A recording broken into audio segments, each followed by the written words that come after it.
What's up, Black and White Podcast Nation?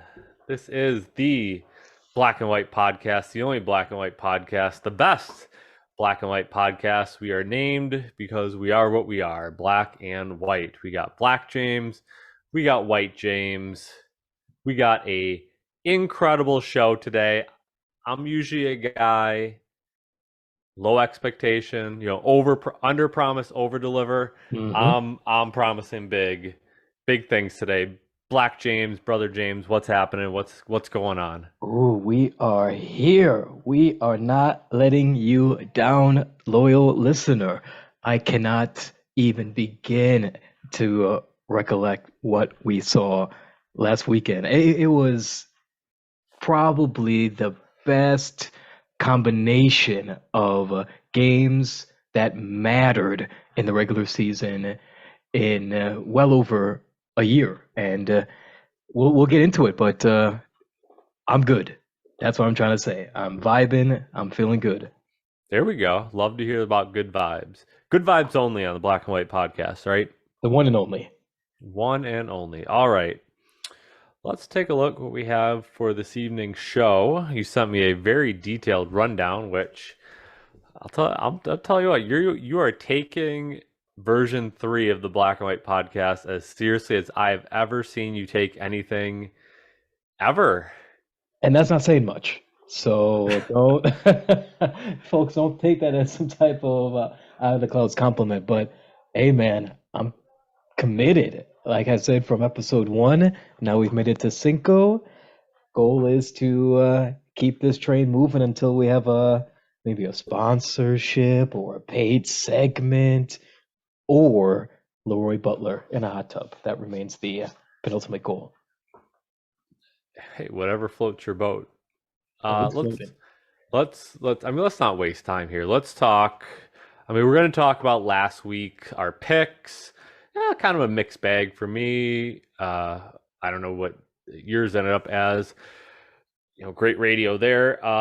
We're going to talk about the games that really mattered. Tennessee, holy cow, what a win. Yes, TCU staying undefeated. USC getting dumped from the ranks of the undefeated.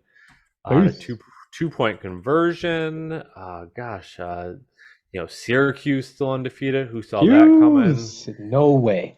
They got a big one this week against Clemson. We'll talk about our picks this week and in some games that didn't make the pick list, but I think will carry a lot of worth to watch. We have our big, I guess this is the Black and White Bowl, if you will, Purdue versus Wisconsin.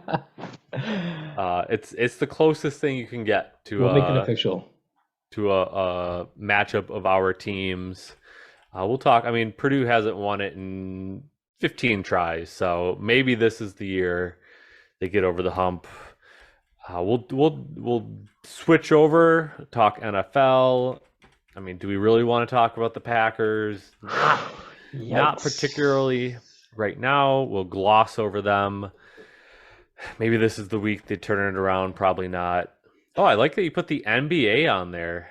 Have to. A little. I've got Pelicans Nets on NBA League Pass on the TV right now, so that shows you where I'm at for NBA excitement. Whoa, we're talking one of those multiple monitors? You've got tuned in to Zion? That's your boy Zion. I knew it. He's looking slim. He's looking good out there. And anytime you can see the Nets getting their butts whooped, I'll tell you, I'm signing up for it. Amen. I already saw your boy Kyrie making a business decision, getting out of the way of full speed Zion coming down the court. So mid-season form for Kyrie. Hey, come on. You can't lay it all out till after the All-Star break. That's a well-known technique.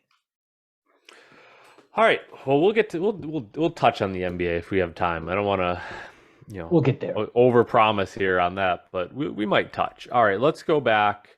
I know you've probably got clips queued up for this one. I know you got takes because I know you got the pick right. You had Tennessee beating Alabama straight up doing it on a last-second field goal. They covered the number.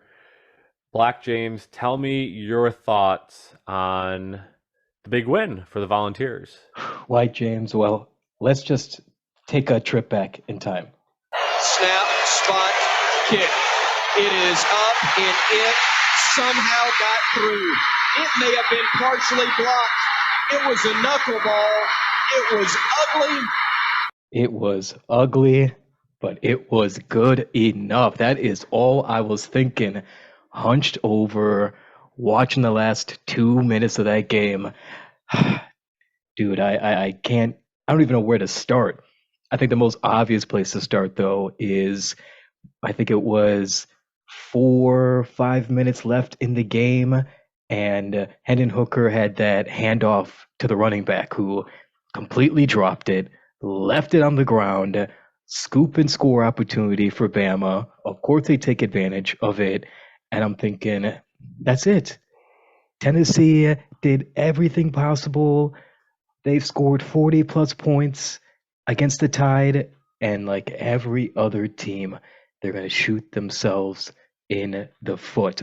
I'm guessing you were watching the game by the fourth quarter. I was watching it during the fourth quarter, yes. Okay.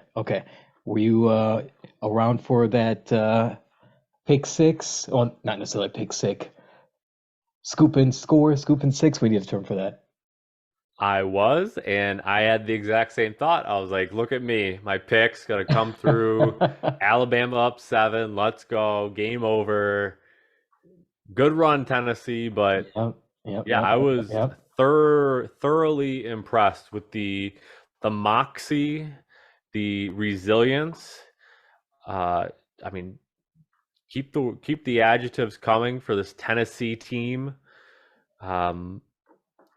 And they got the job done. They beat.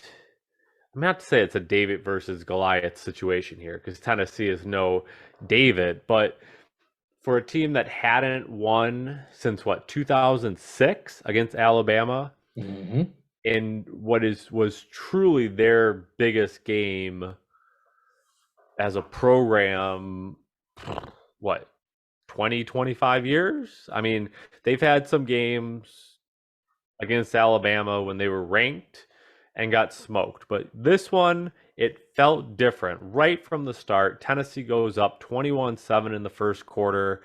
At that point, you're thinking, oh boy, could they run away with this? Right. But Alabama kept it close.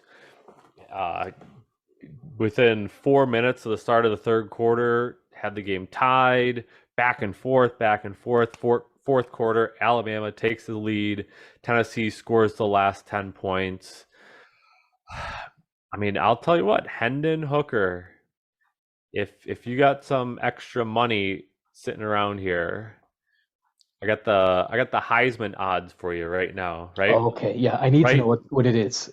Right now, according to Caesars Sportsbook, the Heisman favorite is CJ Stroud, Ohio State, rightfully so, putting up unreal numbers.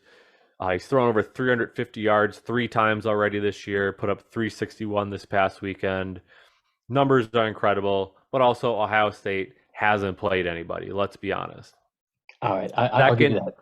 Second favorite, your boy Hooker. Yes, sir. Plus 450, not that far behind CJ Stroud. It's pretty much it's a 2-horse race, really. If Tennessee continues, if Tennessee beats Georgia, I think it's Hooker for the Heisman. Tennessee pretty much guarantees a playoff berth, even if they lose the SEC championship game. With wins over Bama and Georgia, pretty much guaranteed a spot at that point. His numbers are, I think I read, there's only been 6 quarterbacks in the past, I think, 15 years who've thrown for 3,000 yards and run for like 600. And it was, your Manziels, your RG3s. Like, it was quite a good list of quarterbacks. And he's that dual threat guy, 5th-year senior. He's got the leadership. And, they got this offense that's just, it's unreal. You got a guy with 5 receiving touchdowns, Jalen Hyatt. Dude, book me, Unbelievable. book 5 me a touchdowns. room at the Hyatt. This kid, insane. And one of their best receivers is out for the year, and they're still putting up these Oh yeah, they're down a guy. crazy numbers. 6 catches, 207 yards, 5 touchdowns. I mean, the one thing with Tennessee, and I think it's pretty obvious, the defense, it's not great. Allowing 49, you're not going to win a whole lot of games when you're allowing 49 points. No, They pulled it off in this one, so they did. Credit there. This could be a situation, takes me back to 2019 with LSU, where their offense was so unbelievably good. It didn't matter what the defense was doing. They blowing everybody out.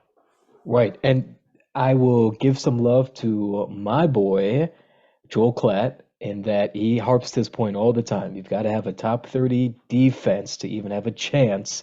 The only 2 exceptions were generational quarterbacks, with the aforementioned 2019 Joe Burrow LSU team, and when Cam Newton carried Auburn to the mountaintop.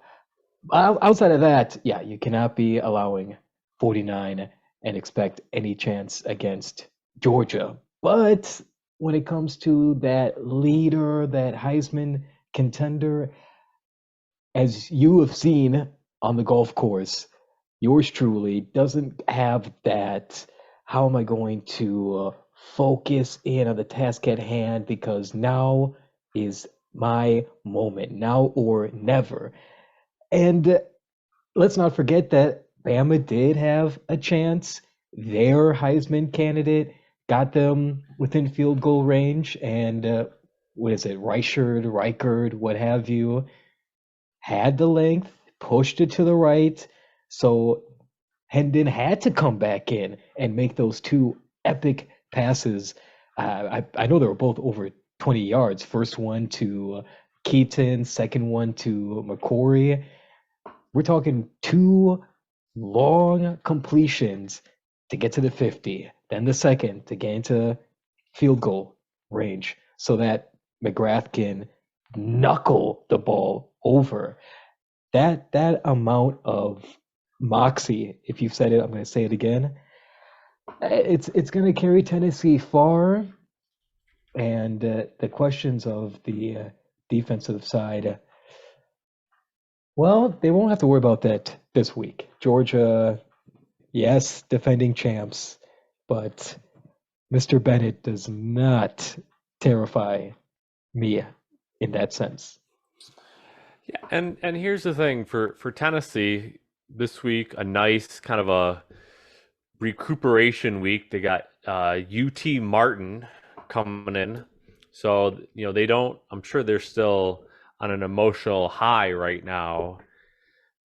Thankfully, they don't have an actual capable opponent this week. But they got Kentucky next week, and Kentucky showed when they're healthy, specifically at the quarterback position, they're still a very capable team. And that's a game 1 week before the trip to Georgia. You want to talk about a sleeper game, a look past game? I think that one, Tennessee's got to be careful. I mean, that's a good Kentucky team, and if they can put up the points with them, I mean, literally anything can happen. Anything can happen, but they haven't scored less than 38 at home. Normally 40, last week 50 something. So the real question is, can Kentucky keep up with them, with my guy Will Levis, coming back from that injury that hampered them for a bit, losing to South Carolina. I know what you're saying. They gotta stay sharp. They gotta stay ready.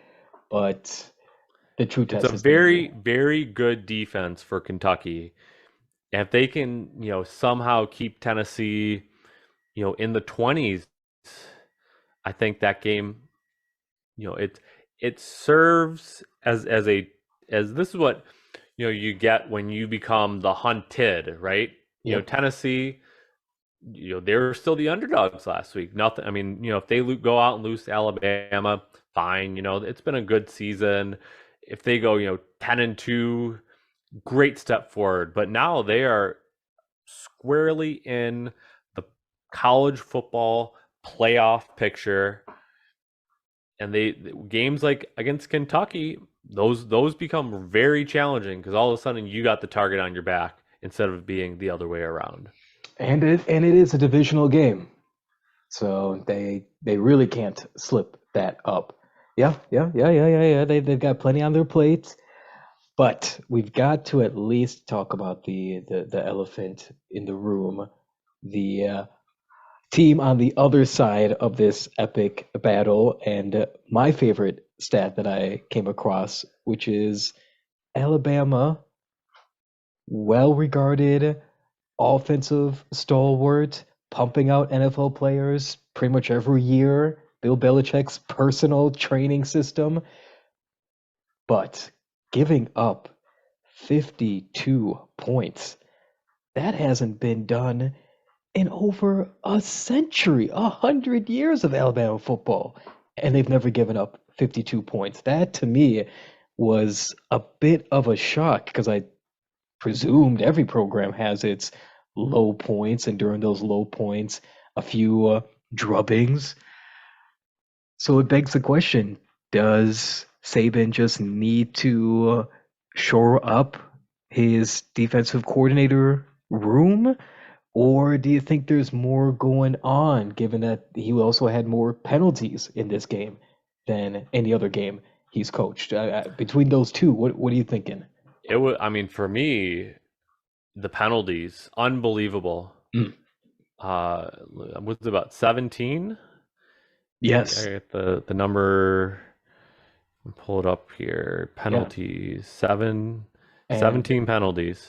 And one of them was absolutely brutal. The one where Hendon Hooker threw it to that guy in the end zone, I think about 5 minutes left, and it was a fourth down, and then Bama got that pass interference, and that's how Hyatt wound up getting his fifth touchdown the very next play.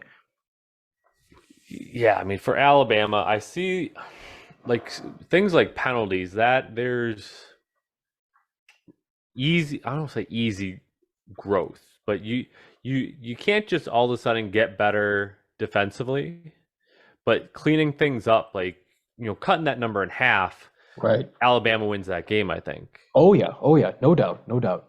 And like that, I mean, Alabama is still very much, I mean, if you look at the playoff picture, they're still in the driver's seat. They'll have to beat Ole Miss on the road. I mean, that's the one game left for them.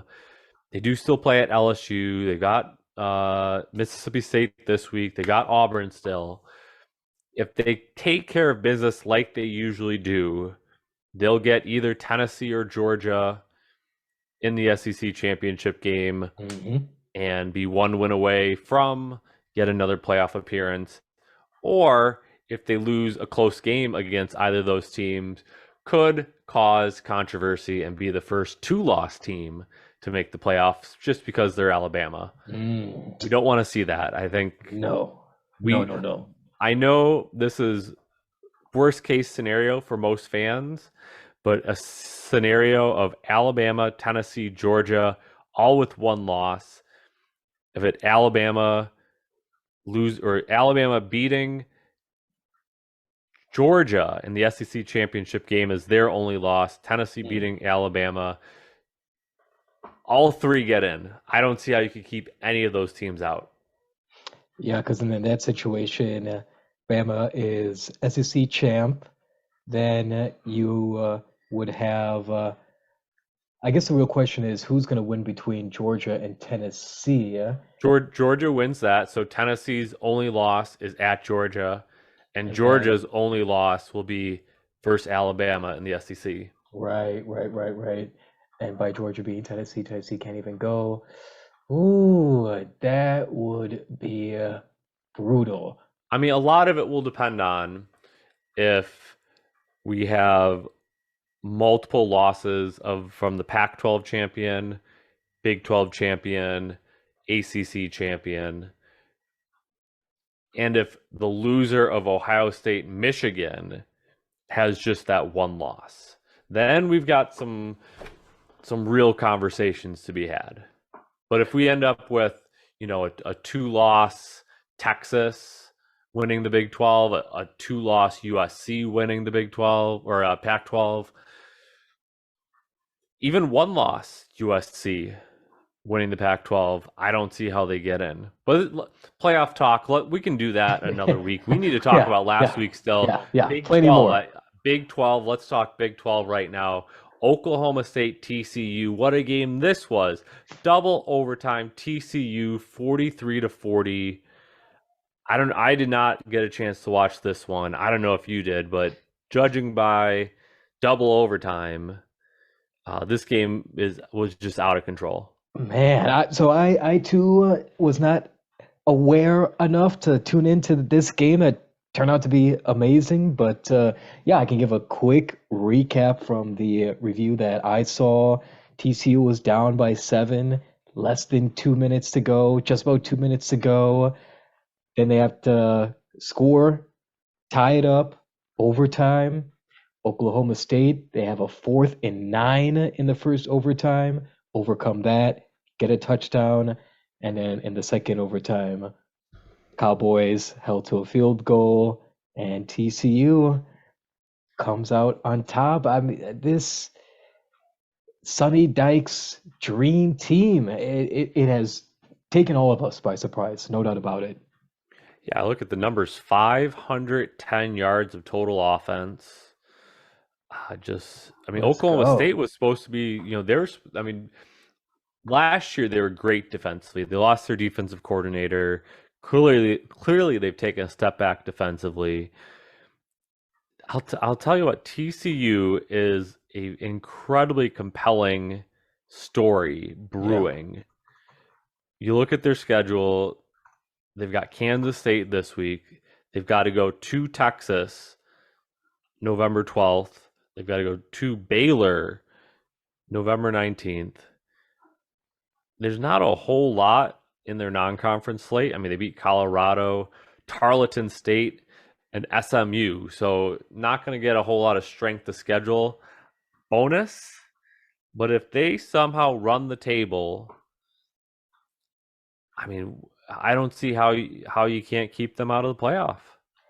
They're ranked number 3 for the whole country when it comes to total offense, ahead of Georgia, ahead of Bama, only behind Tennessee and Ohio State. Clearly, this is not a fluke, given their record at the time. And when we're talking about that potential playoff chaos, the Big 12 was the first thing that came to mind, because I'm convinced these teams are going to clobber each other before it's all said and done.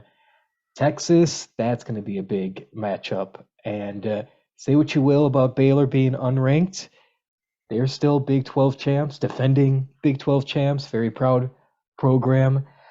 I'm not ready to presume a undefeated finish of the season for the Horned Frogs. No, I'm with you. And you mentioned Texas.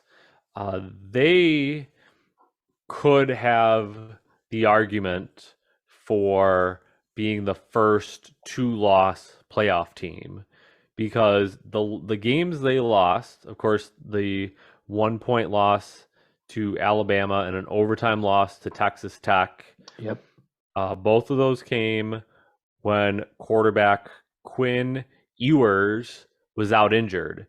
And part of the playoff criteria takes into account injuries. Mm-hmm. So if Texas runs the table, which they seem to, with a healthy Ewers, they seem to be the class of the Big 12. That's a bold statement, because I know they did not look overly convincing versus Iowa State. But if they can go on the road this week and beat Oklahoma State, I think Texas could have an argument to be the first two-loss team if they go on and win the Big 12. Okay. Bold statement. Look at these Okay. next three games: Oklahoma State, at Kansas State, TCU. That's all ranked teams. That's a lot of quality of schedule that they can add. It would be a lot of resume padding, no doubt about it, if they can do that and bring home the bacon of the Big 12. But that's a long ways away. I know I'm jumping ahead here. Let's finish up last week. Couple games, not close. Michigan 41-17 over Penn State. I had the stat last week. You had it here. James Franklin 0-8 versus top 5 teams on the road. Yeah. They're just a half step behind the big boys. Problem is you got those two powerhouses in your division. And until you figure out how to get the job done against them, Penn State's third best. Only things I can add to that, Penn State had allowed 399 rush yards before this game in total. And Michigan, when it comes to what are they bringing to the horseshoe this year, that running game really is coming together. They allowed 418 yards against Michigan on the ground. We're talking Donovan Edwards, 2 touchdowns, Blake Corum, 2 touchdowns, each over 150 yards running. I am starting to put some faith in Michigan. I will continue our trend of not getting ahead of ourselves, but winning in that fashion, considering that they were actually losing up until the end of the first half, I'm pleasantly surprised. Yeah, I'm with you. I watched some of that game too. We're finally getting an idea of who that team is, and like you said, running the ball, that kind of style in the Big Ten in November. I mean, that's what you need to have. And when we get down to November 26th, Michigan at Ohio State, it's going to be high flying, throw the ball around with CJ Stroud versus ground and pound, dual horses. I mean, that's going to be a great game. And Michigan's got an easy road leading up to that. I mean, Michigan State at Rutgers, Nebraska, and then Illinois, which I mean that's a bigger game for Illinois than it is Michigan. But yeah, you're right. Michigan, they look good.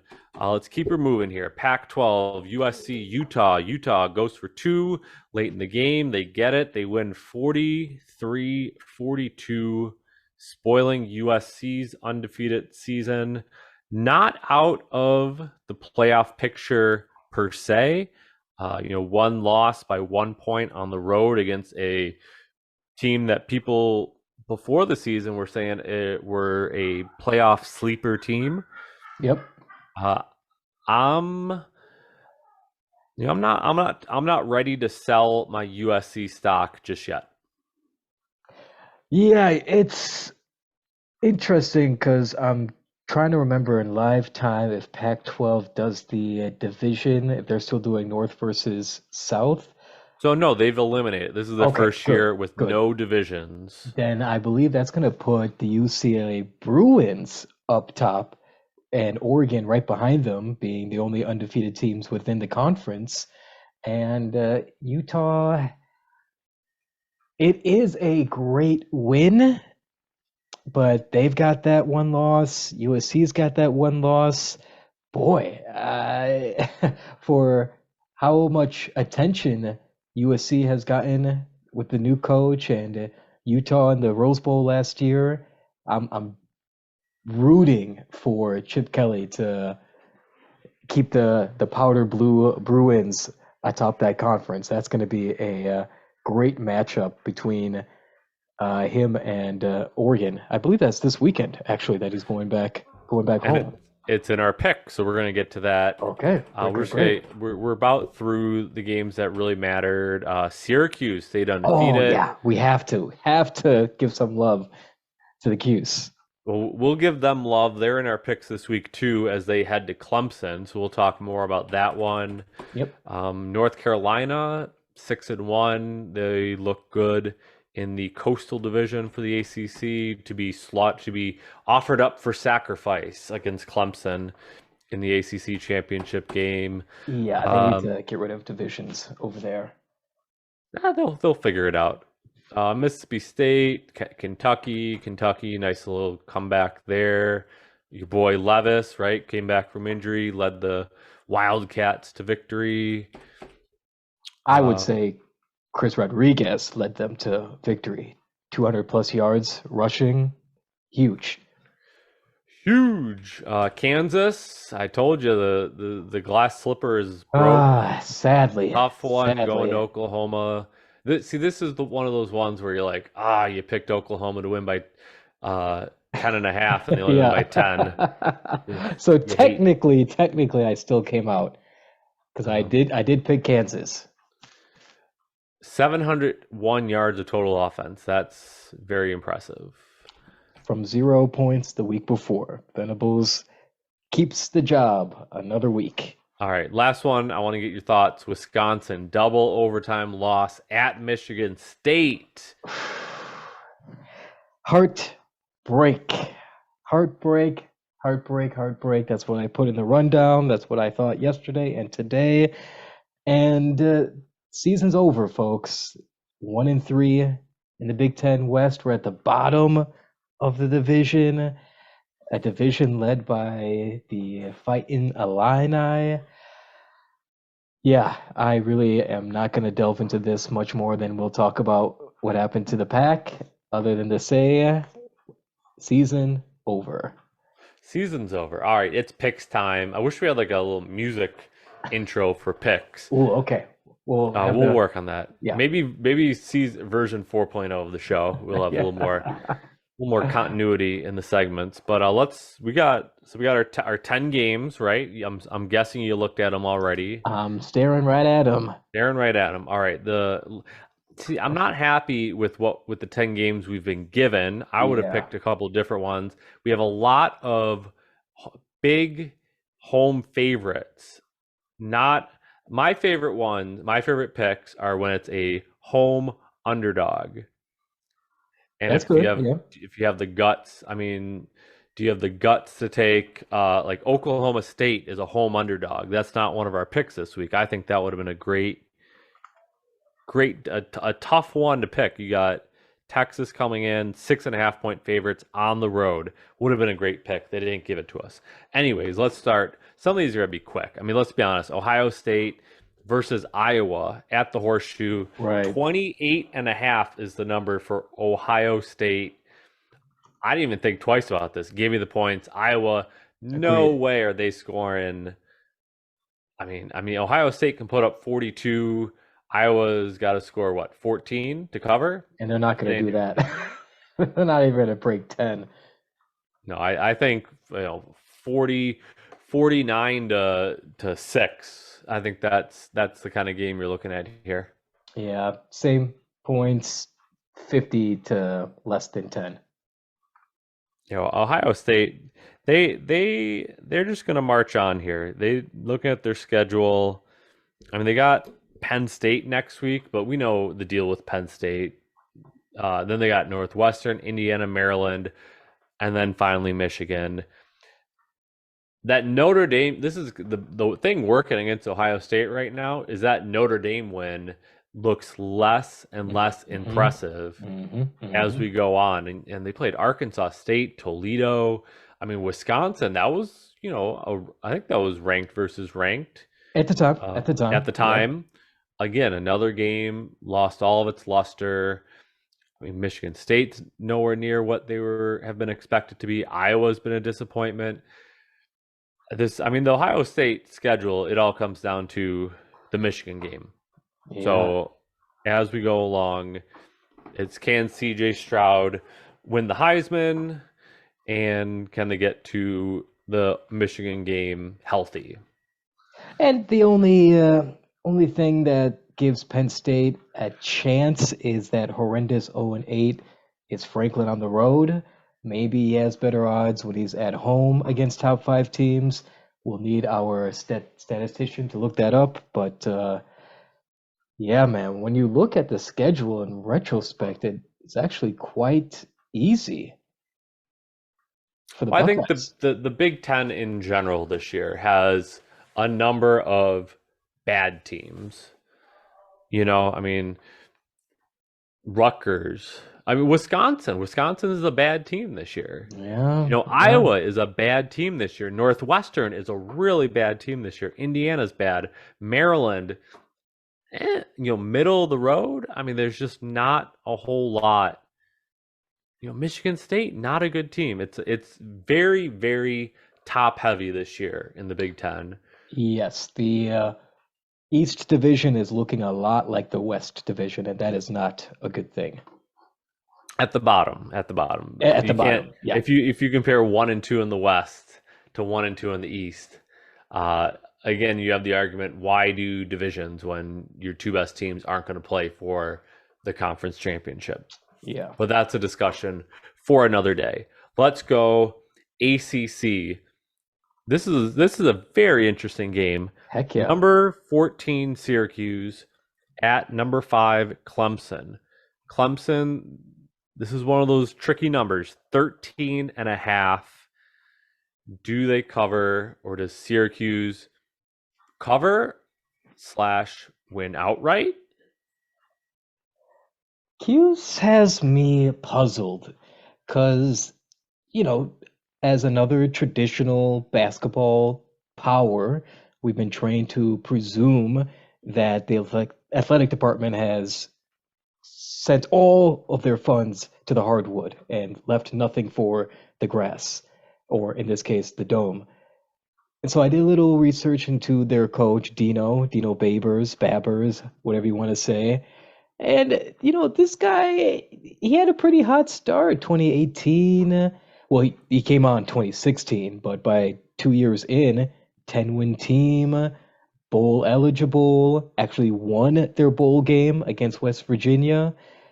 Then the last 3 years, 5-7, 1-10 during COVID, 5-7 last year, pretty much coming back down to earth.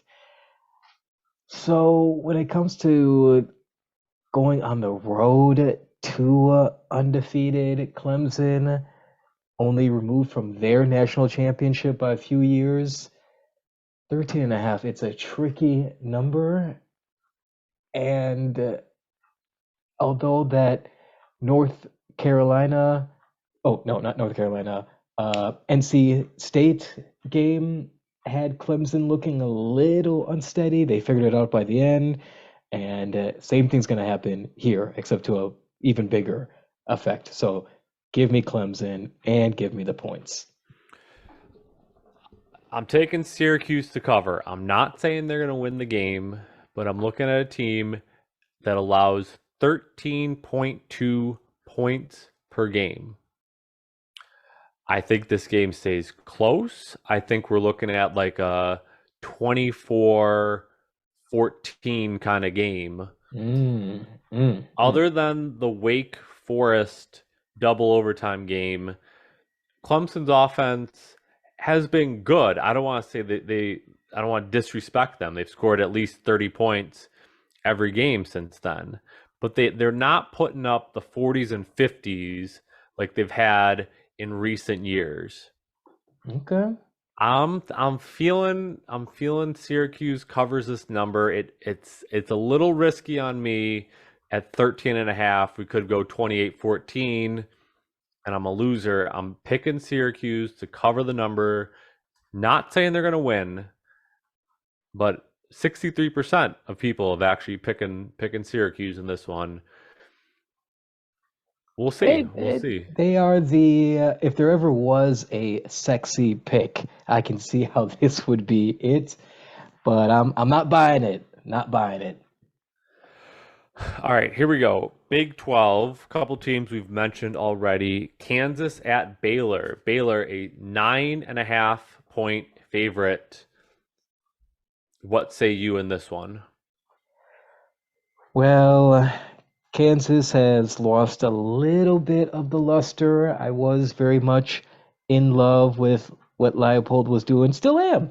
Obviously, to go from a complete laughingstock to a respected Big 12 contender, not nothing, but to go down to Texas and Waco, Texas to be specific, but still Shout out. go Been down, there. go down Been to Waco. Tejas and keep it within 9.5. I'm also going to be a bit of a fair weather fan here and say that it's going to be Baylor plus some. So yeah, probably Baylor by 14. Yeah, I'm with you. I think Baylor covers. Kansas still without quarterback Jalen Daniels. That makes a big difference. He was such a good player for them. Exactly. I don't know how Baylor lost last week. They lost at West Virginia 43-40. I mean, it's just dumbfounding. This is a team that played Oklahoma State tough. They played BYU tough. 3-3. It's a little tough to figure them out, but I'm picking this is like my theme of the season. It's a get right game for them. Oh yeah, big coming time. off two losses. Kansas is 2 losses in a row as well, but Baylor at home, I feel a little more confident with them. Give me Baylor and the points. All right, we got the big one here. This is the game of the week. 2:30 Saturday afternoon. UCLA undefeated goes to 1-loss Oregon. Oregon favored by 5.5 at home. Yeah, big matchup. Like I was mentioning before, these are the two teams atop the Pac-12. Huge ramifications. Chip Kelly coming back to the campus that made him a NFL head coach. I am pondering how much of a revenge narrative can either help or hurt. I know that it definitely hurt Russell for his season opener. It can be more of a distraction than it is anything else. The spread right now, only 5.5.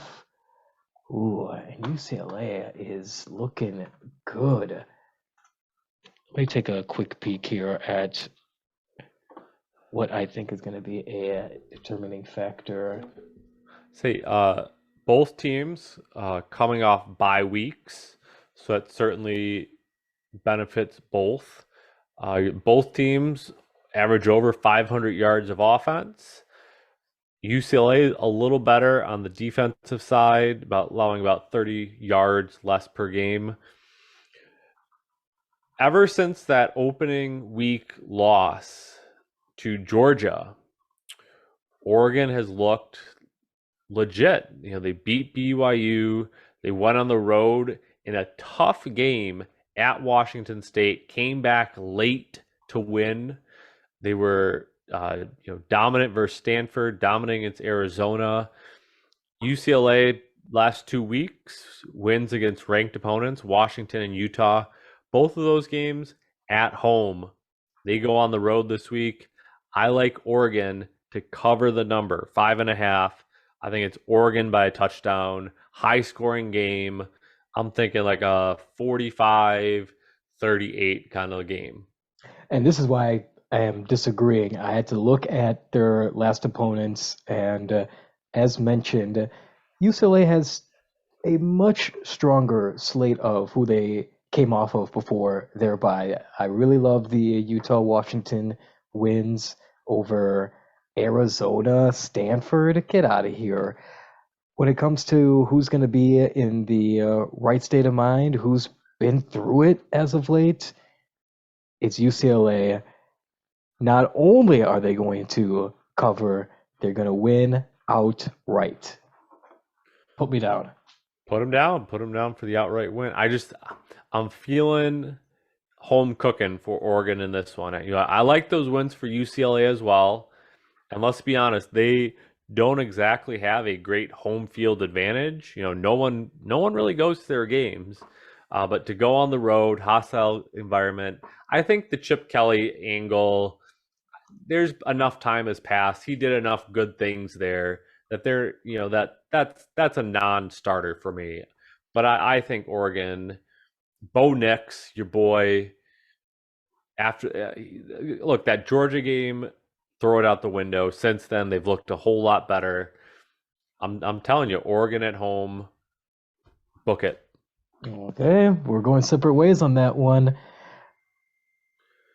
All right, we got the rest of these picks are just crap games. So let's go through them quickly. Wake Forest, 21.5-point favorites against Boston College. Boston. At Wake Forest. Yeah, I'm going to say Boston College. Eagles ain't worth nothing. So Wake plus the points. I always like Hartman. See, I'll tell you what. Don't sleep on Boston College covering here. I'm not saying they're going to win outright, but they're going to cover. I think they lose by 21, which puts me just under the number. I think Wake Forest defensively, I mean, they allow points like it's going out of style. I don't have much faith in Boston College. I think 21.5 is a dangerous number. I think 21 is the number the game ends at. I'm taking Boston College to cover. Next one, this game, I don't know why ESPN has this as a pick. Northwestern at Maryland, 13.5 for the Terrapins. Quarterback, Tagovailoa, younger brother. Yep. Questionable game time decision. That I might change my pick if he does not play. Nah, my pick stays the same. We're talking about a 1-5 team against a 5-2 team. You can swap out the names of the teams and the jerseys. That type of discrepancy with this 13.5 spread. Northwestern on the road. Terrapins cover, win. Now, I'm leaning that way too. I mean, looking at Northwestern, it's been a rough year, man. No wins in North America. Right. They had to go abroad to get their one against Nebraska. Yeah, this is Maryland 5-2. Give them credit. They played Michigan tough on the road, and quite frankly, they probably should have beaten Purdue. So, they're a solid 5-2 middle pack Big Ten team. Northwestern bottom feeder. Maryland, I think they cover. I might not look at it even if Tagovailoa does not play. Let's go here. North Texas at UTSA. 9.5 points at home favorite for the Roadrunners. Yeah. I mean, I know you probably don't watch a whole lot of this is Conference USA football. Can't say I do. But these are the two top teams. Both teams 3-0 on the year. UTSA 4 wins in a row. North Texas 2 wins in a row. I got a sneaky feel. I got burned last week picking big time favorites in the Sun Belt. I'm playing this. I'm playing North Texas to cover. I don't know anything about these two teams, but I got absolutely burned on big numbers last week. Give me North Texas, cover the points. No idea if they win the game, but I don't know enough about these teams to be confident in this pick. I just know that Roadrunners are coming off 4 wins in a row. Like you said, at home. Got a quarterback with 2,300 yards of the season so far. So that's enough for me to pick UTSA. And if I look at that spread 9.5, yeah, plus the points, they're going to cover. They're going to win by 12. However you get to 12 in football, don't ask me. But yeah, give me the Roadrunners. 35-23. There you go. All right, there we go. You're welcome. Thank you.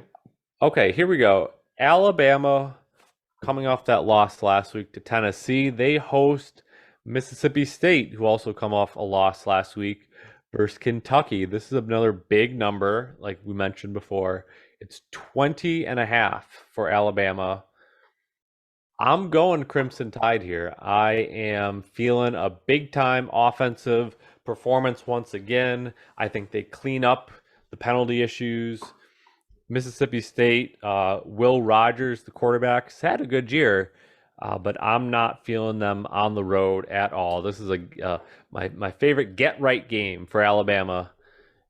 I think 21 could once again very much be the number. So at 20.5, give me the Crimson Tide.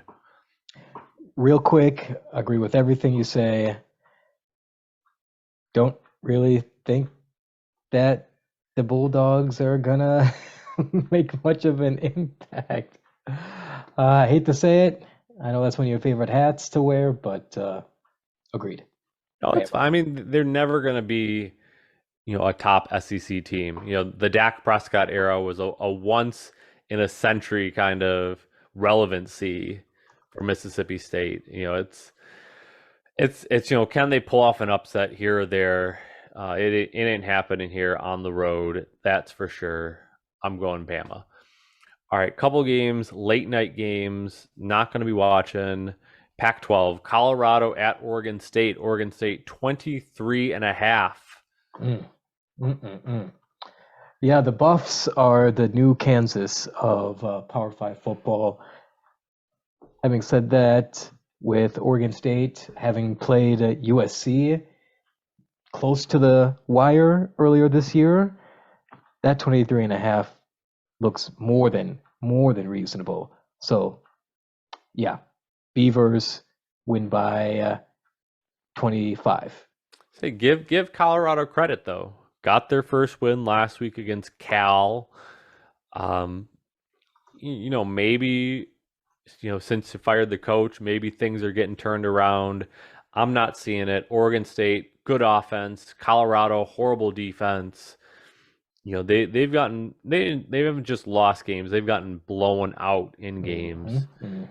Oregon State, they're a good 5-2. Those two losses at Utah and home against USC, a game they had a chance to win. I think Oregon State's a good, solid Pac-12, not 8-9 win team. I think they take care of business at home. One more here, last pick. We have Washington traveling to Cal. Washington, a 7.5-point favorite on the road. These teams are compelling because they're bunched up right in the middle of the Pac-12. Actually, it's right beneath those leaders: Oregon State, Washington, California. Can't tell you nothing about either of them outside of Peterson having coached Washington back in the day. Ooh, this is completely blind. And I'm just going to pick Cal. I honestly don't have any stats or info behind this, folks. Just going with my gut. I mean, I'm going Cal as well. And the reason is Washington, their two losses this year, both came on the road. Cal unbeaten at home. This one, I'm not saying Cal wins it, but I like the number at 7.5. Give me Washington winning by 7. Give us the cover. I like Penix for Washington, the quarterback. Did good things at Indiana. Yes, he did. They look great against Michigan State early in the year, but as we found out, Michigan State not that good of a team. And for Washington's 2 losses: UCLA by 8, ASU by 7. they're a home cooking kind of team. So give me Cal at home to cover, maybe pull off the upset. Who knows? Mm. Who would have thought? Not me. Not me. All right, we're gonna do unofficial picks because there's a couple games here. Just quickly touch on them because they're very interesting if you ask me. Yes, sir. 2:30, Ole Miss at LSU. LSU a 2-point favorite at home versus undefeated Ole Miss, the lane train, all that good stuff. Mm. People, we're all talking about the big three, if you will, in the SEC. Don't forget about Ole Miss. They're still undefeated. They're still in the playoff discussion.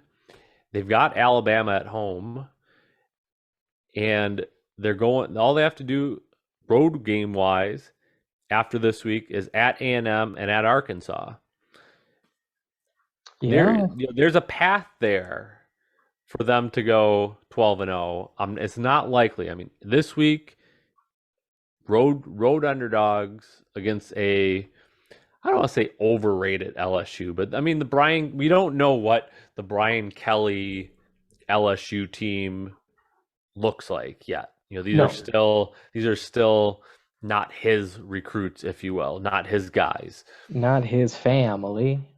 Right. So I'm very interested to see if LSU can take care of business at home or if we get Ole Miss staying undefeated, staying in the conversation for SEC, certainly for SEC West championship. Ole Miss stays in the conversation. Ole Miss has a top 15 in the country level offense. That is what the lane train is all about. And LSU, they're still trying to get their feet beneath them. I am glad that they have a 5-2 record. I wanted to root against Brian Kelly following that introductory halftime of the basketball game, but I do legitimately respect his coaching chops, and losing to Tennessee, totally respectable. That opening loss to Florida State, it's week one games I tend to not hold against teams. So this is a legitimate bounce back, new coach, trying to prove their worth. Tigers team, but I'm still going to pick Ole Miss to win outright. All right, another game here. Should have been in the picks. I don't know why it wasn't. Texas at Oklahoma State. Texas, a 6.5-point road favorite. Ho. 6.5 points, you said, on the road? On the road. Boy, is Sanders injured? I have not heard anything about him being out. That's the one difference that would really make me worry. 6.5 points. No. These Cowboys, they've got pride. They play great against any team in this conference. I'm going to pick Oklahoma State outright. Upset. I'm going against 66% of voters out there, and I'm picking the Cowboys to win. All right, one more ranked versus ranked game I want to get your thoughts on. It's Kansas State at TCU. TCU only a 3.5-point favorites trying to stay undefeated. Okay. You know how much I love Rodriguez, the transfer quarterback at Kansas State. I gotta look and see what they did the week before, because I have not been keeping track of what Kansas State Wildcats have been up to since they lost. Oh, okay. That's actually pretty good.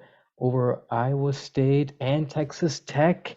since that Oklahoma game? Only 2 unbeaten teams left in the Big 12 in conference play. That is a great point. The only difference is, though, is the offensive firepower. I know TCU, they're normally getting upwards of 40 points a game. Kansas State, outside of that one drubbing against Oklahoma, I can see they got 30, and last week they were held to just 10 in that 1-point victory.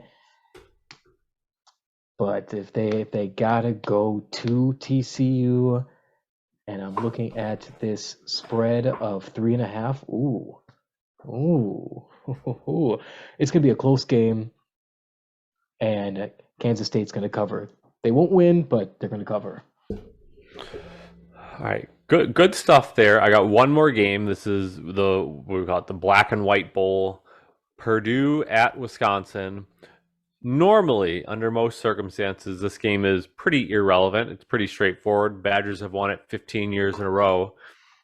This year's different, though, and it's important for Purdue, of all teams, currently tied atop the Big Ten West with Illinois, both teams 3-1 in conference.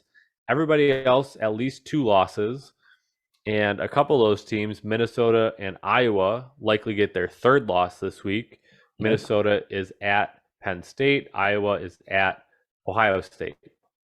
So that leaves Nebraska and Northwestern, the other 2-loss teams.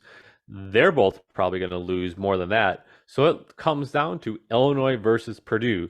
They play later this year at Illinois. But for Purdue, if they want to have any chance to win the Big Ten West Division for the first time ever, they have to be able to go on the road this week and win. They have not beaten Wisconsin anywhere since 2003. Wow. Yikes. Ooh. So you got Wisconsin, a home favorite, 2.5 points after their debacle last week, double overtime loss to Michigan State.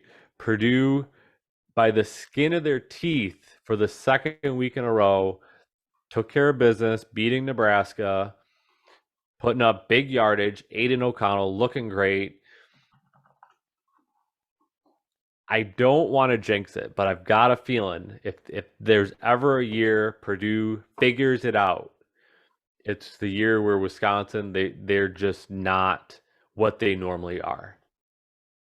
Well, Wisconsin is somewhat what they normally are when it comes to unpredictable quarterback play and all or nothing running attack. And Braylon Allen is continuing to develop. Very happy about that. That's about it, though. Graham Mertz last week, 2 touchdowns, 1 interception. 14 of 25 pedestrian numbers when it comes to Big Ten play, at least when you're supposed to be a contender in the Big Ten. You can hear me hemming and hawing because I don't want to, same way I don't want to jinx it, but on my side of being a boastful Badger, you got the spread over there? Can you let me? Badgers by 2.5. Badgers by 2.5. Okay. And last year, Graham Mertz in this game against Purdue that Wisconsin won 30-13, he literally threw only 8 passes. They ran the ball, and they got the job done. Like for whatever reason, I feel like it's more Wisconsin defensively. They just know how to stop Purdue, and like it's more on that side of the ball. Last year, Aiden O'Connell had 3 interceptions in this game, a couple backbreakers, if I recall correctly. Purdue, this game was tied at half, 13-all. I was feeling good, and then Wisconsin just completely shut it down the rest of the game. We'll see what happens this year. We'll see what happens. Final score, is going to be 24-21 Purdue on top. Woo! Let's go. Had to Let's say go. it. Love to see it. Love to see it. Didn't want All to. right. I had to. All right. I feel like we have covered college football every game you need to know about. Thoroughly. I feel like we've touched on. To win the game. Thank you, Herm. You know what we can do? Let's get Herm as a regular on the show. I know he's out of work. He's probably looking for something to do. We tell him, hey, Black and White podcast. We use your play to win the game, clip over and over. Let's get him on here. Why not? Why not us? Just there as a mark of we've talked about it all, and now we let the chips fall where they may. These kids will play to win the game. Let's transition. I am ready for the Shield, and there's really only one thing to discuss. Although maybe we can just skip over it. Oh, we want to talk Green Bay Packers? Yeah, there's no clip pulled up. There's no highlights to share.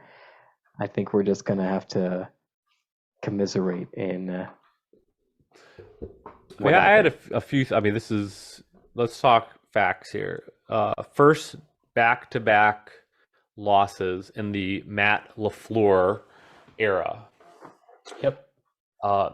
Just the fact that this is his fourth season and he hadn't lost back-to-back games, that's a very impressive,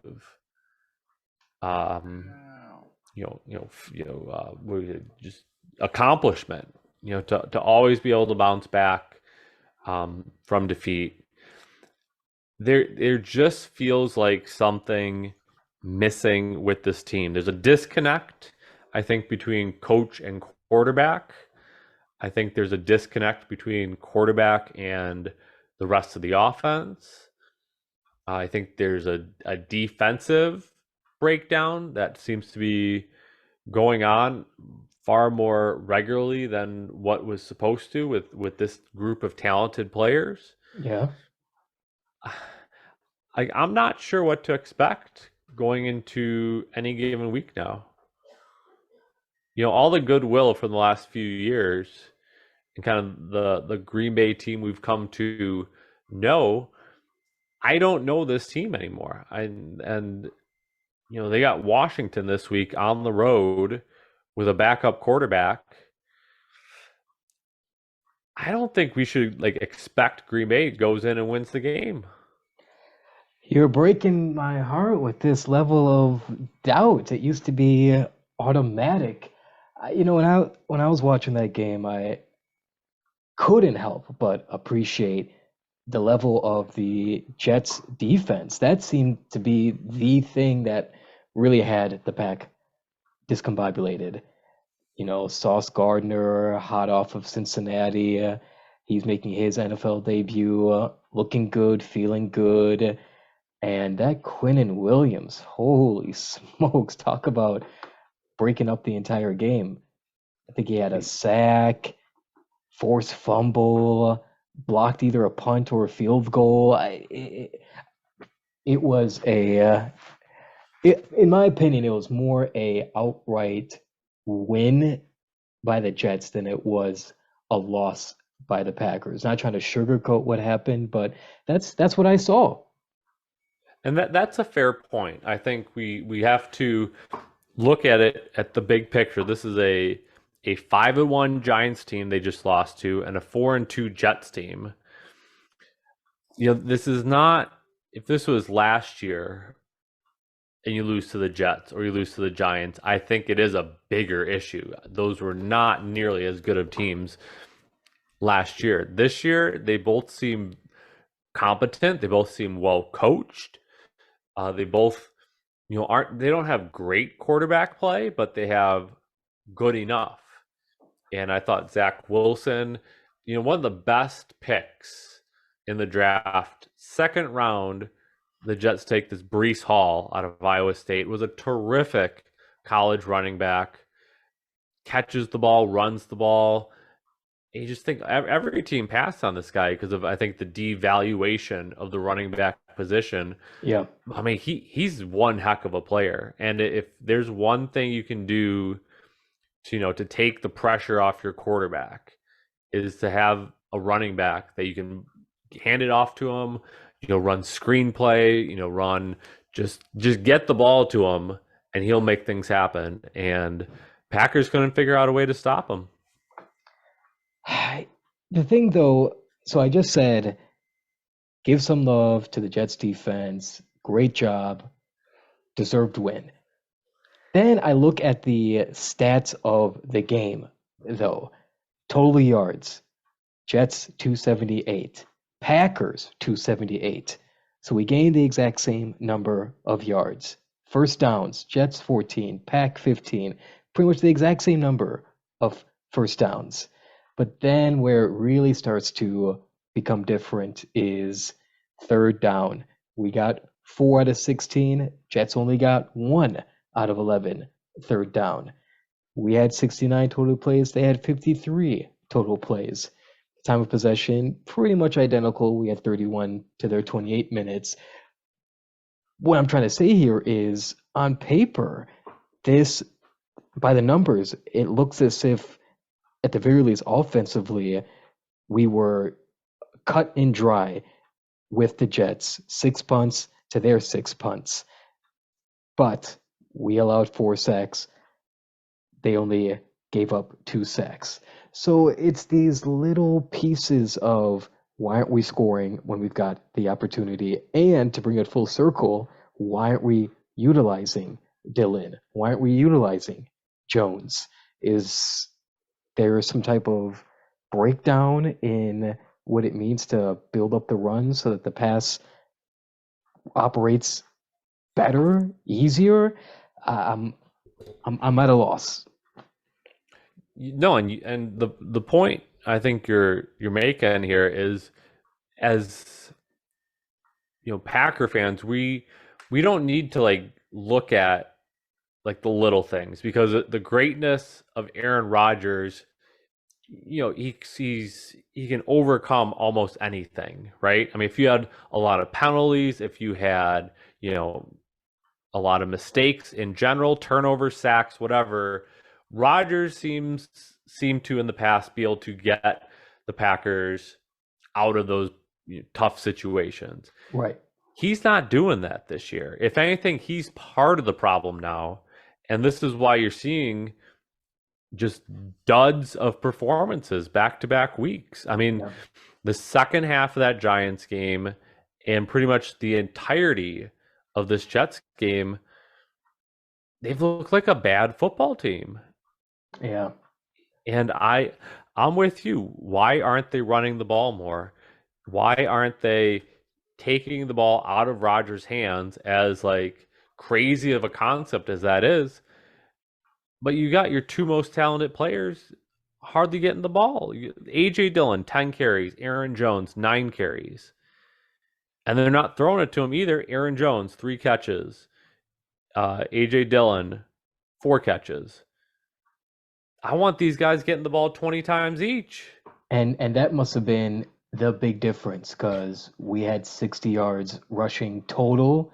Jets 179. So it's not as if these guys aren't available to play, but they aren't being selected in these plays, and that's the big question. And we know Rodgers is hurt. I think they've downplayed the thumb injury. Right. Yeah. He I think it's bothering him more than he wants to let on. So, it's not Jordan Love time, I'll tell you that. I don't think that's the answer here. I think it's more game plan. It's more, I don't know, utilize your best players. And that's just on the offensive side. Defensively, I mean, what's going on here? Dude. You're allowing 27 to the New York Jets. Come on. When they are handcuffing Wilson, so he's not going to be the guy to beat you. It's just straight up not controlling the line, it seems like. No, that's exactly what it is. And this is my thing. I think Matt LaFleur is a brilliant like concepts guy, right? Like if you're talking about like drawing up plays, drawing up concepts, he's great. But in terms of like, and I know they showed the clip during the game where he had the whole team around him trying to rile up the troops. He's not that kind of guy. He's not a rah, win one for the Gipper kind of guy. Yeah. So now that we're entering into this era, it feels like of kind of being an average team where the little things start to matter more. His coaching greatness, this is not his strength. So I don't know. Is it on Rodgers? Is it on LaFleur? Is it on Joe is it on Barry? yeah? Is it the defense collectively? Like I don't know. Like it's such a. I feel like the years where the Packers have not been good, it's been because Rodgers got hurt. Right, the year that McCarthy got fired, Right. Rodgers was hurt, Collarbone. and we had Brett Hundley starting games. Those Whatever. are Those, nice. those are rough years. Yeah. Anyways, a healthy Rodgers, you expect to win against anybody. So either he has fallen from what he was the last 2 years, or he's not healthy. I don't know. If they lose this week, which I think is in play, It shouldn't think, be. I think we've really got concern. I think Rodgers is looking at this and saying, "Why'd I come back?" For 50 million reasons, that's why. But yeah, But to get beat up, I mean, the offensive line is terrible. I watched a clip of this Royce Newman guy at right guard, can't block anybody, doesn't know who to block. They got Bakhtiari back, so you say, all right, that should help stabilize things. It hasn't. It's just perplexing right now. I wish Christian Watson would be healthy because here's a guy you took second round to be your go-to guy, and the guy can't even stay healthy to be on the field. Randall Sammy Cobb. Watkins, you brought him in. He's hurt. Randall Cobb, you brought him in. Was actually doing pretty well. Yeah. Now he's out. Thankfully, not for the season, like initially feared. I mean, the only good thing out of last week's game was we saw the reemergence of a healthy Tonyan. 2020 Robert Tonyan was, that's what you want your tight end to be. Right. Zone threat, getting open in the seams. Your safety blanket, right? And I think Rodgers, that's the one guy. Him and Cobb were the guys that he had that connection with. And when Cobb went out, all right, I know where Tunyan's going to be. So 10 catches, 90 yards, really good to see that kind of production. But then there's nothing else there. I mean, Lazard's a great second option. That was the one TD of the day. But it's like but Lazard's supposed to be your number one guy. Yeah, I mean, yeah. 4 for 76. All right, that's not bad, but it's like you need him to be. You don't need him to replace Devontae. No one's going to be replacing the production that he brought, but he just seems, I don't know, like he gets lost sometimes out there. No, I'm definitely not arguing Lazard to be the next number one. But I mean, to only catch 4 of 9 targets, like that feels like a low percentage. It is. He's behind Tonyan on the list of who one can look to and trust. But if that list is only 2 people deep, that is the whole problem that we're talking about right now. Big time problem. Yeah, it was sadly over by halftime. I remember taking a picture of the screen when it was 0-0 at the end of the first quarter. I thought, yeah, if the Pack are struggling this much after 15, this day is not going to get any better. And yeah, that's how it panned out. So we got Washington this week, the former Washington football team, now the Washington Commanders. Rodgers did not practice on Wednesday. I think that's strictly precautionary. I don't expect him to sit out. Based on how he played, I think he might want to, consider sitting. Give if there's ever a game to set Jordan Love up to have success, it's not last year, at Kansas City, get out there. Or next week, at Buffalo, get out there. Go to Washington. I think we all know if Rodgers is healthy, you'll at least have a chance this year. I think Right. there's a lot that can improve here, and a healthy Rodgers, time on the field, getting relationships built with these receivers. You need the health though, and if he's not 100%, this is the week. Give me Jordan Love. Okay. We know Carson Wentz out, Heineke. so we got Heineke. Didn't he play against the Packers last year, or am I? No, you're not imagining, because he took just about all the snaps last year for I need to confirm or deny. I thought he had like a randomly, maybe it was 2 years. It could have been 2 years ago. Let me get his career stats up here. Yeah, Heineke, he was holding it down. I know he rocks numero quattro in honor of Brett Favre, and he's, serviceable.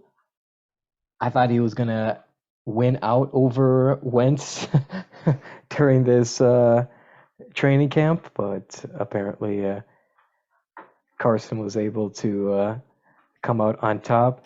20 touchdowns, 15 interceptions last year, so very 50-50 risk reward, 65% completion percentage. Yeah, But he can win. I found the game so it was last year. Packers won 24-10, but Heineke 25 for 37, 268 yards, one touchdown, one interception, but he ran the ball 10 times for 95 yards, was the football team's leading runner. I think this pretty much was his best game starting last year. It's not a confident game for me. I mean, Packers at 5-point favorites. Over under, look at this, over under 41.5. I mean, that is so low for like an Aaron Rodgers quarterbacked team. Not as of late, though. That's not as it feels like a new era. And I've thought about this alternate reality where if the Packers don't get, or if the Buccaneers get that 2-point conversion and let's say win in overtime, and let's say New England wins that game in overtime, very realistic chance the Packers could be sitting at 1-5 right now. Yeah. Oh yeah. There is very little wiggle room between each of those wins being right. I mean, 3-3 feels almost like a blessing right now. They've been outscored by 16 points total for the season. I mean, it's starting to look like Minnesota, they might run away with the division. I know that's a crazy thing to say, but they're sitting 5-1. They're taking care of business, right? I mean, they're every game they've won the last 4 weeks has been by a touchdown or less, but they've all been wins. And they've got Arizona this week. They got Washington next week. I mean, they've got some very winnable games on their schedule. They still get to play the Jets, the Colts, the Giants. I mean, you can't spot the Vikings too much of a lead here No, because you they might can't. not be able to come back. I mean, I know the Vikings like to, our boy Kirk Cousins, not known for his big game ability, but get to the line at 12-5. That might be enough for this to win the division with the way the Packers have played. The thing that really ruffles my feathers to make a connection between us and the Broncos, we do have a great defense, statistically speaking, still top 10 in the league, just a couple spots behind the Denver defense, which, if you look at the scores of these games that they keep losing, defense is doing a great job keeping their opponents under 20 points. It's the offense, it's Russ who's failing to cook up rice, let alone put points on the board. I think that's exactly where we're at as well, in that the defense, outside of the last couple weeks when letting the other team score 27 seems like a mountain. But even then, you would think keeping our opponent to 27, it'd be easy for Aaron to get 30 up there. So if I extrapolate that to this weekend, so long as we can shake out of this funk of not being able to put up more than 30 points, that's, to me, is the determining factor. And is that inability to score 3, 4, or more touchdowns all based on Rodgers' right thumb, or is there more to it? That's what I'm leveraging on this pick. And I'm going to say that I'm going to give us one more week of my hope, because then after that, it's the slaughterhouse of our schedule. I'm going to say the Pack do figure it out, and they do put up 31 points to Washington's 24, 31-24. Well, I'll tell you what, you're absolutely right about the schedule. Buffalo, 3 straight road games. Yeah. Washington, Buffalo, Detroit. Talk about a team that can score. Mm-hmm. You come home, you got Cowboys and Titans. Then you go 2 Eagles. You play at Bears, and you got Rams, at Dolphins, Vikings, Lions. That's the schedule. I mean, I know I said on this show a few weeks ago they should be no problem 6-1. Yes, you did. But look at even New England. Even New England is playing better. Giants 5-1, Jets 4-2. Okay. I mean, this has been a tough part of the schedule. So I think Washington, this is the first team where you can confidently say team is genuinely having a bad year. And even with, maybe Carson Wentz was the problem. Maybe things get a little better without the turnover machine. Yeah, that's why I'm worried. Running the show. Gosh, this feels like a 24-23, late field goal to win kind of a game. I mean, I'll ride with the Packers again. It doesn't feel, I don't have confidence in this pick. Let's put it that way. Yeah. So, let's leave it at that. We talked enough about this team. All right, we got a little bit more time. What do you want to talk? Do you want to go NFL or do you want to talk NBA? I'll leave it up to you. You got any like good tidbits of info? All I want to do is acknowledge the tip-off of the new NBA season. We are now 2 years removed from the Bucks in 6 prophecy coming true. and I wanted to get your thoughts on Middleton and Connaughton being out at the start. So I've got I don't know if it's a hot take, but I think from a betting standpoint, I think there's a really good bet that people should go for. So the over under win total for the Bucks this year, 52 and a half. I'm saying under. And the reason is the two guys you just mentioned starting the year out. Connaughton, what is it, a calf injury, I think? Yeah. And Middleton is still recovering from wrist surgery. Yikes. That's the one that concerns me because he had surgery. Well, he got hurt in the playoffs back in, May? Yeah. And he's still recovering from surgery. And they said he's out a couple of weeks. To me, that's like 4 to 6. And the way the Bucks have handled the regular season the last few years, they're not worried about October, November, December. They start caring by about January.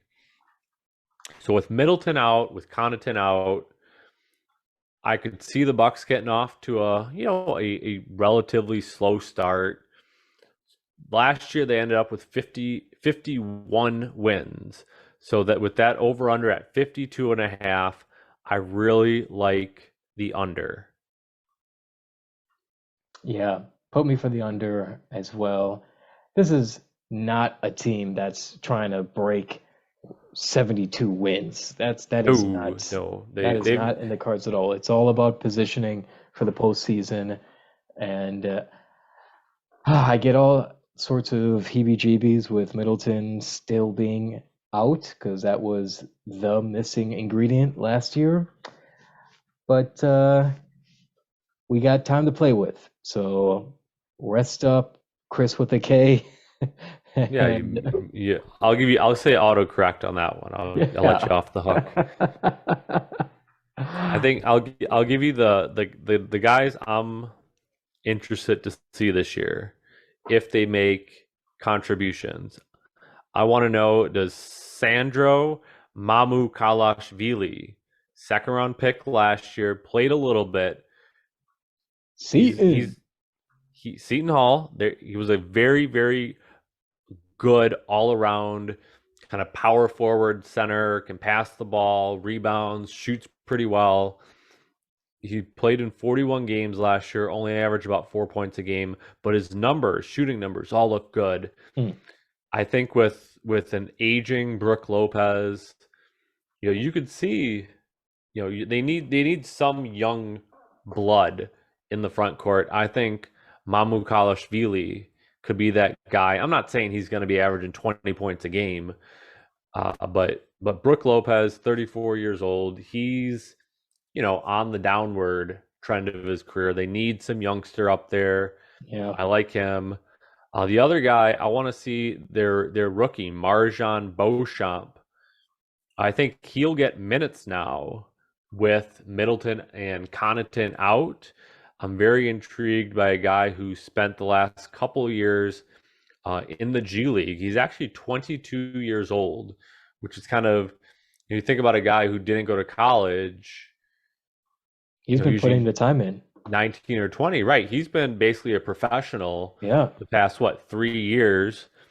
I think he's ready to contribute, and I'm not sure he's going to be a offensive force, but I think he's going to make a lot of the little plays, be a very good defensive player. I think he'll know his role on this team. Like, he's not trying to come in and be the guy. I think he's going to understand role players, have to do X, Y, and Z. Giannis will take care of the scoring.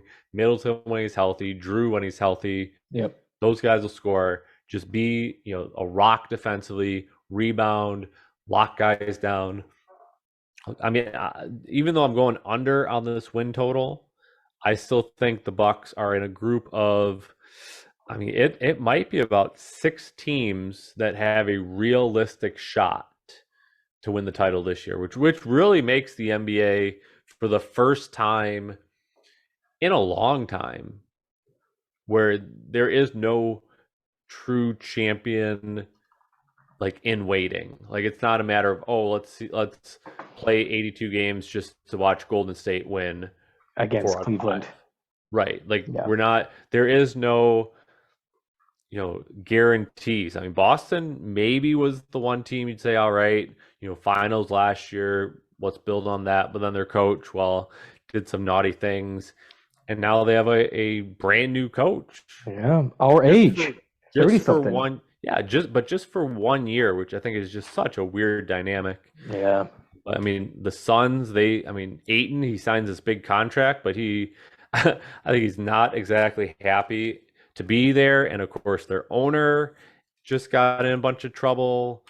Clippers, they get Kawhi back, so they could be a dark horse. But how much actually on the court are you going to see Kawhi, Paul George, Golden State?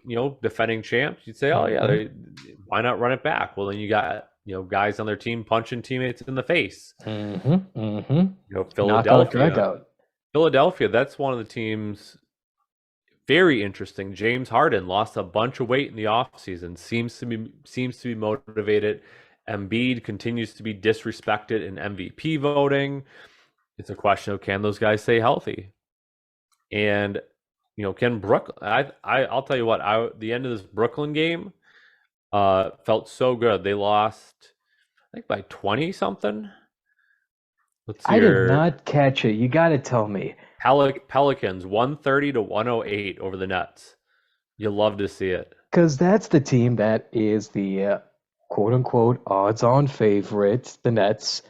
And we saw KD, Kyrie, and Simmons play together 0 times. So quickly, just in a couple words, how would you describe the 3 of them together? Most importantly, did Ben do anything? So how great is this? So tonight's game, opening night. So Durant, he's Kevin Durant, 32 points. Plays great. Irving, not so great. 15 points on 6 of 19 shooting. Ben Simmons, 23 minutes, 4 points, 6 fouls. Wow. How great is that? There we go. So the net. There's no way that Steve Nash makes it to Christmas as coach. I mean, no. I think Irving made it pretty clear in the offseason, or was it Durant? No, Durant made it clear that it's if Nash is coach, I don't want to be here. I think he knows his best chance is to stay with this group, because I think talent-wise, they certainly have as much pure talent as anyone in the NBA. They're getting old, though. That's the thing. Irving, 30 years old. Durant, 34 years old. Simmons, the young guy, 26, but it feels like with how much he's hurt, he might as well be old. So this is an aging team. A young, athletic New Orleans team went in on opening night on the road, 130-108. I think, Steve Nash, his long-term job hopes not looking too good. How great is that? That's all I wanted to hear. I am officially rooting against Brooklyn, for all listeners to know where I stand in the East standings. Obviously, Bucks in 6. I hope the Nets fall apart and trade away all their parts.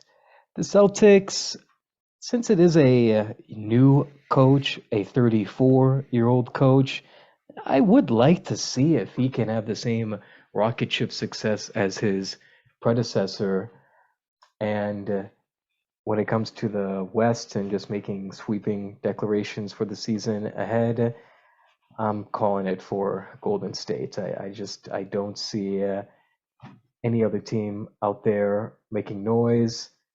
I know Dallas is coming back from a great season.